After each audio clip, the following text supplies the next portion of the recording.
તારે લાખણીઓ प्रकट हुई आशापुरा थान कच्छ में थट एवी कच्छनी धरती माथे मां आशापुरा नो मठ आज हजारों नहीं लाखों की संख्या में पदयात्रीओ नवरात्रि अंदर जे जगदंबाना दर्शन करवा माटे थीने आवे छे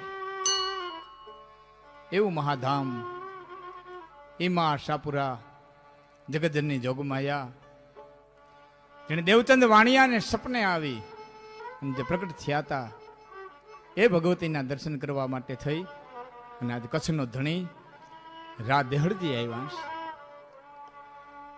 विक्रम संवत 1875 में रा देहड़जी बीजा कच्छनी गादीए बिराजमान थयेला। ए रा देहड़जी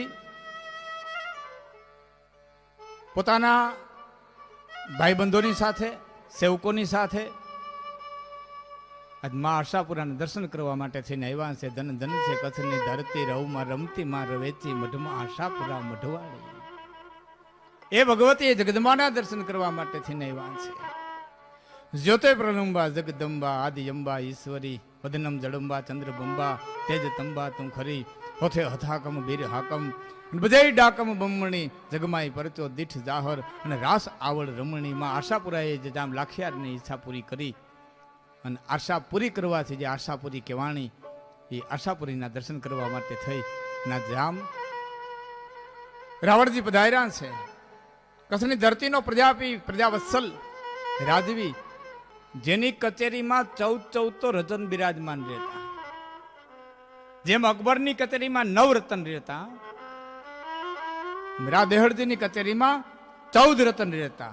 મોતી, ખાતી, ફતુ, માણેક, ઉંડળ, ગોવિંદ અને અલી, કેશવ, ખેંગાર, રુદ્ર, ચંદ, કાનો, વાલો અને છલી આવા 14 રતન જેની કચેરીની માલિકો બિરાજમાન રહેતા એવા રા દેહડજી આજ મા આશાપુરાના દર્શન કરવા માટે થઈને પધાર્યા છે। ભગવતીના દર્શન કર્યા છે। જગદંબાના ચરણની માલિકો મસ્તક નમાવ્યું છે।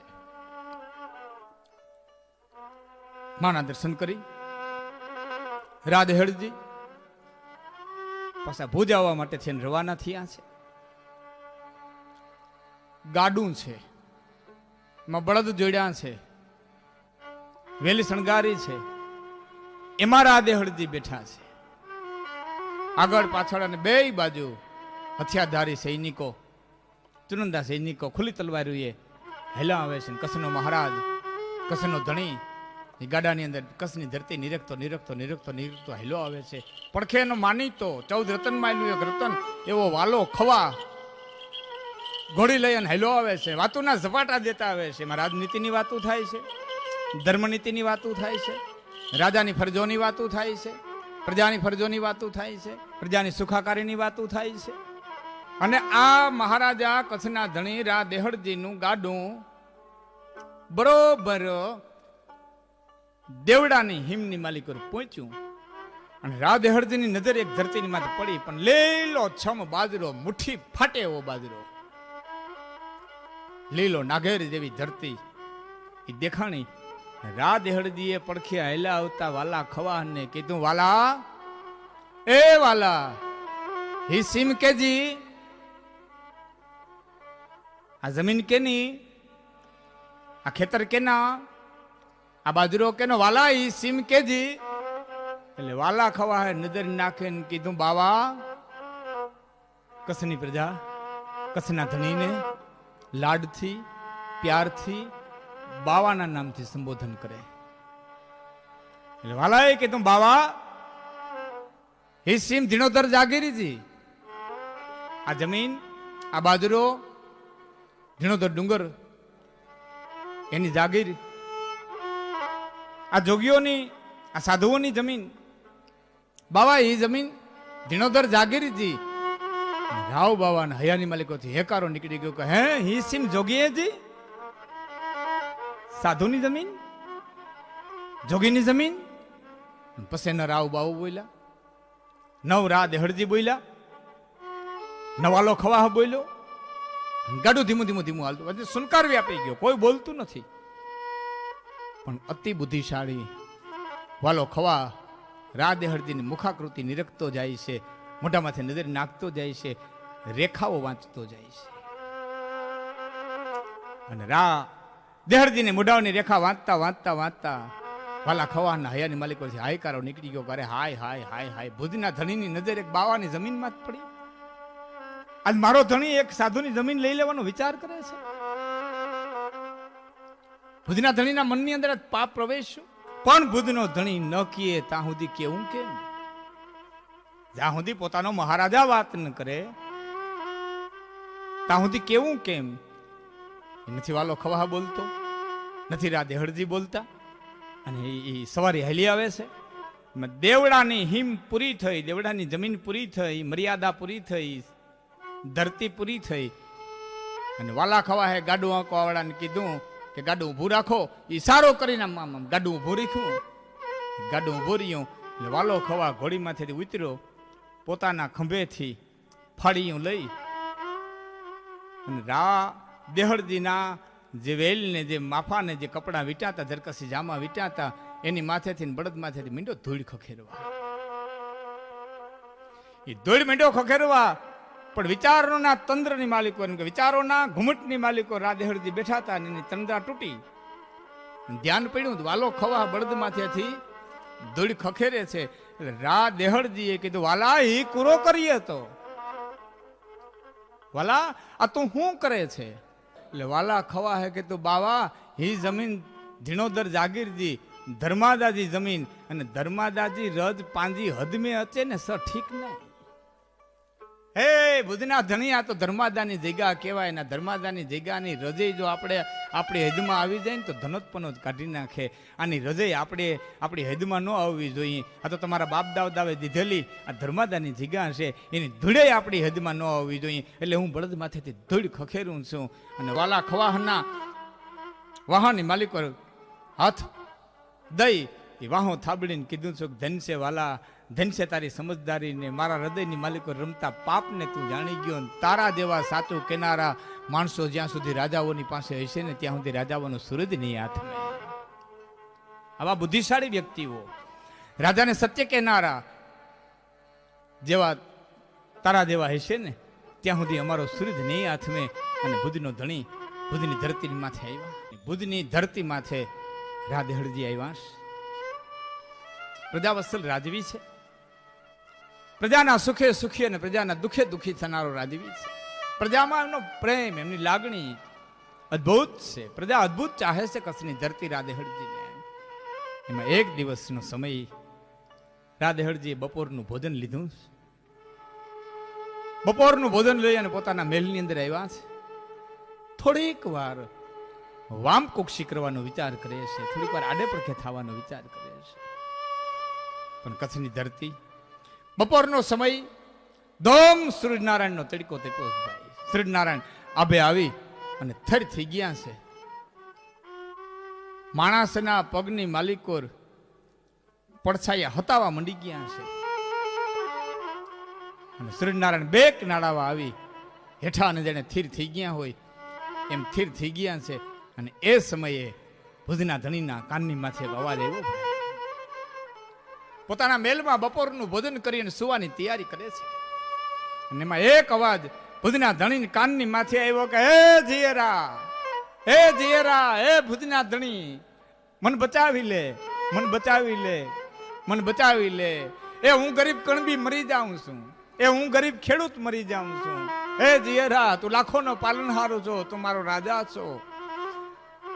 હું તારી પાસે ન્યાય માગવા આવ્યો છું. ભુજના ધણી મને બચાવી લે, જીયરા મને બચાવી લે. પણ એવો દર્દ ભર્યો એ કણબીનો અવાજ કાન માથે પડ્યો. ભુજનો ધણી પોતાના પલંગની માથે સુવાની તૈયારી કરતા હતા, દર્દ ભર્યો અવાજ આવ્યો. પણ હેમાળાના તાપથી જેમ, સૂર્યનારાયણના તાપથી જેમ હેમાળો પીગળી જાય એમ ભુજના ધણીનું હૃદય પીગળી ગયું. મોજડી નો પહેર્યો, ઉઘાડા પગે ભુજનો ધણી ધોળ્યા છે. એ ઝરૂખે આવી અને એટલું કીધું કે કોણ દર્દ ભર્યો અવાજ કરે છે? અને બજારની માલિકો ઉભો ઉભો કણબી બે હાથ લાંબા કરી અને ન્યાય માગે છે કે હે જીયરા, હે ભુજના ધણી, મને ન્યાય કર, મને ન્યાય કર, ઇન્સાફ કર. હું ગરીબ કણબી મરી જાઉં છું, હું ગરીબ કણબી મરી જાઉં છું, હું ગરીબ ખેડૂત મરી જાઉં છું. માણસોને કીધું કે ઉપર તેડી આવો. ઉપર બોલાવ્યો છે, બેઠા છે. માણસોને કીધું એને પાણી પાવ, એને જરાક ફેર ખાવા દો. પાણી પીધું. ગરીબ ખેડૂતને જીવ થોડો હેઠો બેઠો, વેદના થોડીક હેઠી બેઠી. અને પછી ભુજના ધણીએ હળવેકથી પૂછ્યું, ભાઈ શું વાત છે ભાઈ? કેમ મૂંઝાણો છો? હું હૈયારી માલિકો દર્દ છે, શેનો ઇન્સાફ માગે છે? ગરીબ ખેડૂ કીશ, ભુજના ધણી રાદેહળજી, મારે એક વખત જરૂર પડી એટલે એક સાવકાર પાસેથી મેં 1000 કોરી વ્યાજે લીધી. સમય થોડો મોરો આવ્યો, પૈસાની જરૂર પડી એટલે ભુજના ધણી મેં વ્યાજે લીધી. એ 1000 કોરી મેં વ્યાજે લીધી. પટાણની ભાષામાં કહીએ તો 1000 રૂપિયા વ્યાજે લીધા. એના ભુજના ધણી મેં લખાણ લીખાતા, એમાં મેં અંગૂઠાનું મતું માર્યું. એ સાહુકારે જે લખ્યું એમાં મેં અંગૂઠો મારી દીધો. ભુજના ધણી મારા વાલીડાએ મહેરબાની કરી, અહાડી એલિયું મંડાણી, પરમાત્માએ મને દોઢી મોલાયત દીધી. મારા ઘરની અંદર ધન આવ્યું ને એટલે હું 1000 કોરી પાસે સાહુકારને દઈ આવ્યો. પણ આજ સાહુકારે મારી માથે કોર્ટમાં કેસ કર્યો છે કે તે મને 1000 કોરી આપી નથી. ઝેરા, હું 1000 કોરીને નથી રોતો. હું 1000 કોરી હાટું થઈને તારી પાસે આવ્યો નથી. હું 1000 કોરી હાટું થઈને તારી પાસે આહુડા પાડતોય નથી. 1000 કોરી તો મારો વાલીડો મહેરબાની કરશે તો મને 3 ચાહમાં દઈ દે. ઝેરા, હું પાછી ભરી દઈ, મને એનોય વાંધો નથી. પણ રાહ, મારી માથે કુડા કલંક જે ચડે છે ને, હું ખોટો ઠરું છું ને. દુનિયા મને ખોટો કહે, દુનિયા મને ધુતારો કહે, આ કલંકને લઈ અને હું જીવી નહીં શકું. મારી બેઇજ્જતી થાય છે. મારી આબરૂ હાચવી લે બાપ. પૈસા હાટું થઈને નથી રોતો, પણ મારી ઇજ્જત બચાવી લે, મારી આબરૂ બચાવી લે. હું આંગળી ચીંધાપણું થઈ જાય, મારી માથે કોક આમ લાંબો હાથ કરીને આંગળી ચીંધીને કહે કે આ સાહુકારના 1000 રૂપિયા ખાઈ ગયો તો નાની માથે કોર્ટે દંડ કર્યો હતો. હું તારે શરણે આવ્યો છું. રાધેહળજીએ કણબીની આંખની માલિકોથી નીતરતા આહુડા અને ભાષાની માલિકો પડતી સત્યતા એ આત્માથી જાણી કે માણસ છે સાચો. એની વાણી એમ કે સત્ય બોલે છે. માણસોને હુકમ કર્યો, કોર્ટમાંથી એની ફાઇલ મગાવી, ટૂંકમાં એ કાગળ મગાવ્યા, વકીલોને તેડાવ્યા, સાહુકારને તેડાવ્યો, ને ભુજનો ધણી બેઠા છે ભાઈ. એ બધા આવીને બેહી ગયા એટલે ભુજના ધણીએ કીધું સાહુકારને કે કણબીને 1000 કોરી આપી હતી. હા ઝેરા, 1000 કોરી આપી હતી, એમાં એને મતું માર્યું છે. એ દસ્તાવેજ એમાં સામેલ છે, કાગળ એમાં સામેલ છે. ભુજનો ધણી મીંડો કાગળિયા ફેરવવા, એક પછી એક, એક પછી એક, એક પછી એક, એક પછી એક. પણ તમામ પુરાવા છે એ સાહુકારની કોરી જાય છે, કણબીની કોરી એકે પુરાવો નથી. એ સાહુકાર સામે કરડાકડી નજર કરી, કારણ કે સામ, દામ, દંડ અને ભેદ આ રાજાની 4 નીતિ છે. બુદ્ધિથી સમજાવી દે, બુદ્ધિથી ન સમજે તો દામ નામ પૈસાથી સમજાવી દે, અને પૈસાથી કદાચ ન સમજે તો એને દંડથી સમજાવવાની કોશિશ કરે, અને દંડથી ન સમજે તો પછી ગુપ્તચરો મૂકી અને ભેદથી એને સમજાવવાની કોશિશ કરે. એટલે કરડાકડી નજર કરી અને સાહુકાર સામું જોઈને ભુજના ધણીએ કીધું કે હે સાહુકાર, હે શેઠિયા, સત્ય બોલજે. અને 1000 કોરી આપી નથી કે ઝેરા કાગળ બોલશે, જો લખ્યું વચાય કે સાહુકાર હું ભુજનો ધણી કહું છું કે જે હોય કહી દીજે, કુળ કર્યું હોય તો કહી દેજે, નકર સાચું પડશે તો હું ભુજનો ધણી નાગફણીઓ જડાવી દઈ. અને સાહુકારે હાથ જોડીને કીધું જે છે ને એ તો કાગળ બોલશે, તમે કાગડો વાંચો, કાગડો તપાહો, આ સાક્ષીઓને તપાહો. એ ભુજનો ધણી મીંડો પાછા કાગળ ફેરવવા. ઓહો, કોઈ પુરાવો ન મળે, કોરી આપી એનો કોઈ આધાર ન મળે. એટલે ખેડૂતના સામું જોઈને પાછું કીધું, ભાઈ તારી વાણીની માલિક મને સત્યતા જણાય છે, પણ ન્યાયની દેવી તો આંધળી છે, એ તો પુરાવા માંગે છે. ભાઈ ન્યાયની ધણી, ન્યાયની દેવી પુરાવા માંગશે, એ જોતી નથી. મને તો બુદ્ધનો ધણી કેમ લાગે છે કે ન્યાયની ધણી કદાચ ની બેરીએ હશે કે ગરીબનો અવાજ એના કાન સુધી પહોંચતો નહીં હોય. તે કોરી દીધું એનું કોઈ સાક્ષી કે અરે બાવા કારો કાગડો નહીં, તઈ કોઈ હાજર નહોતું અને મેં 1000 કોરી દીધી. બુદ્ધના ધણીએ ફરી કાગડો તપાસ્યા પણ કોઈ સાબિતી ન મળે. એટલે વરી કણબીને કીધું કે કણબી, લેવાટાણે તે સહી કરી હતી, લેવાટાણે તે અંગૂઠાનું મતું માર્યું હતું, તો દેવાટાણે કઈ કર્યું હતું કે હા બાવા મેં આ કાગળના આ છેડેથી ઓયલા છેડા સુધી, ઓયલા છેડાથી આ છેડા સુધી રેશના સાઈની ચોકડી મારે હાથે મારી હતી. હે ચોકડી મારી હતી કે હા બાવા મને કીધું કે તારી કોરી મળી ગઈ, લે માર તારે હાથે ચોકડી. જેમ મેં અંગૂઠો માર્યો ને એમ મારે હાથે મેં ચોકડી મારી આ કાગળના ખૂણે ખૂણા સુધી પહોંચાડી દીધી છે. ને રાવ બાબાએ કાગળ હાથમાં લીધો, વરી તપાયો ને કીધું ભાઈ ચોકડી હું આમાં કાળું ટપકું નથી. મીંડા કાગળ વાંચવા, પણ સભામાં બેઠા હતા ને બધા સદબદ થઈ ગયા. ઓહો શું થાય, શું નહીં થાય, શું થાય, શું નહીં થાય. અને બુદ્ધનો ધણી વિચારે ચડી ગયો. કણબી છે હાચો. મનની માલિક પ્રાર્થના કરે છે કે હે કાળિયા ઠાકર, હે દ્વારિકાધીશ, એક ગરીબને હું અન્યાય ન કરી બેહું એટલી મને કઈક તાકાત દે, એટલી મને કઈ શક્તિ દે, એટલી મને કઈક સૂઝ દે. પરમાત્માને પ્રાર્થના કરી. પ્રાર્થના તો પ્રાર્થના છે ને ભાઈ, અંતરના ઊંડાણમાંથી છૂટી હોય બસ એને કોઈ ભાષાની જરૂર નથી રહેતી, એને ભાવની જરૂર રહે છે. અને ભાવથી પ્રાર્થના કરી અને રાદેહળજી મીડા કાગળ વાંચવા. એ કાગળ વાંચતા વાંચતા વાંચતા વાંચતા છેલ્લે હું લખ્યું તું કે 1000 કોરી હું આ સાવકાર પાસેથી લઉં છું, બીજો તો કોઈ સાક્ષી નથી, પણ આ લઉં છું ને એ સૂરજ ચંદ્રની સાખે.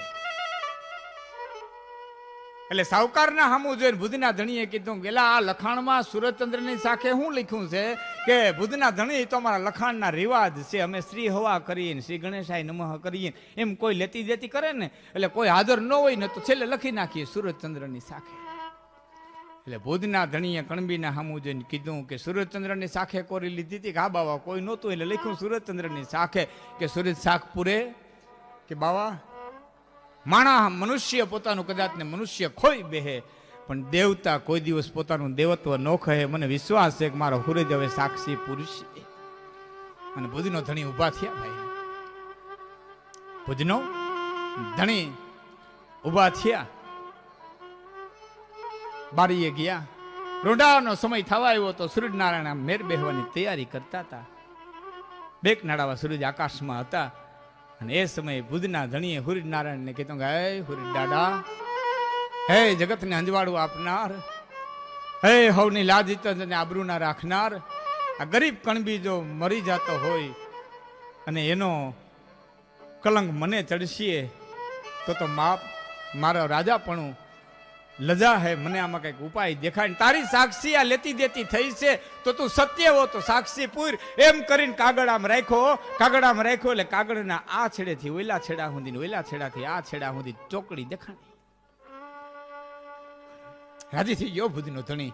એ સાવકારના સામે કરડાકડી આખણી કરીને કીધું કે હે સાવકાર, ચોકડી છે બોલ, તો શું કુળ કર્યું છે? નાગફણીઓ ચડાવી દઉં, ફાંસીને માજડે ચડાવી દઉં, આ ચોકડી તે કાઢી કેમ? અને ધ્રુતા ધ્રુતા સાવકારે આવીને કીધું કે મહારાજ મારા પેટમાં પાપ ઉગ્યું, મને 1000 કોરી દઈ ગયો, મેં રેશનાઈ સાઈની ચોકડી મારવાનું કીધું, એને ચોકડી મારી. એ તાજી સાઈની ચોકડી હતી મહારાજ, એની માથે મેં ખાંડ ભભરાવીને પછી કીડીઓના દર પાસે મૂકી આવ્યો હતો. એ ખાંડ છે એ સાઈવારી થઈ ગઈ, ની કીડીયું છે ને એ ખાંડ વીણી ગઈ, ચોકડી નાબૂદ થઈ ગઈ. ચોકડી નાબૂદ થઈ ગઈ મહારાજ, આ મેં પાપ કર્યું છે. પણ તા તો કચેરીમાં બેઠા તેના હયાની માલિકોથી રાદેહળજીની જય, ભુજના ધણીની જય, ભુજના ધણીની જય, ભુજના ધણીની જય બોલાઈ ગઈ. એટલું જ નહીં પણ એ દિવસથી રાદેહળજીને દેહડાસો પરમેશ્વરાનું બિરુદ મળી ગયું. હા, જગતના પટમાંથી 3 જણાના આવા બિરુદ મળ્યા મેં વાંચ્યું ત્યાં સુધી. એક જલા બાપાને બિરુદ મળ્યું જલારામને જલાસો અલા કેવાણા, એક ચારણ મહાત્મા ઈશ્વરદાસજીને બિરુદ મળ્યું ઈશ્વરાસો પરમેશ્વરા કેવાણા, અને ત્રીજા ભુજના ધણી રા દેહડજી બીજાને આ બિરુદ મળ્યું હતું કે જે દેહડાસો પરમેશ્વરા કેવાણા. આ કચ્છની ધરતી એટલે કવિઓ કહે છે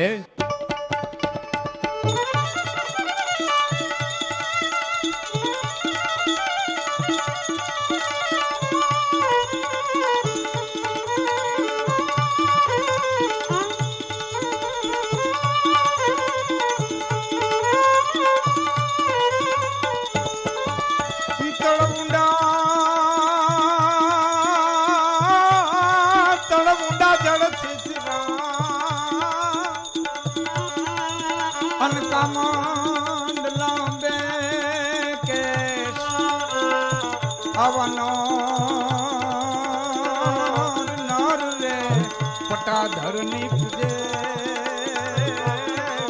એવો ડોલ કચ્છ દેશ આવા નર રે પટાધરની પૂજે આવો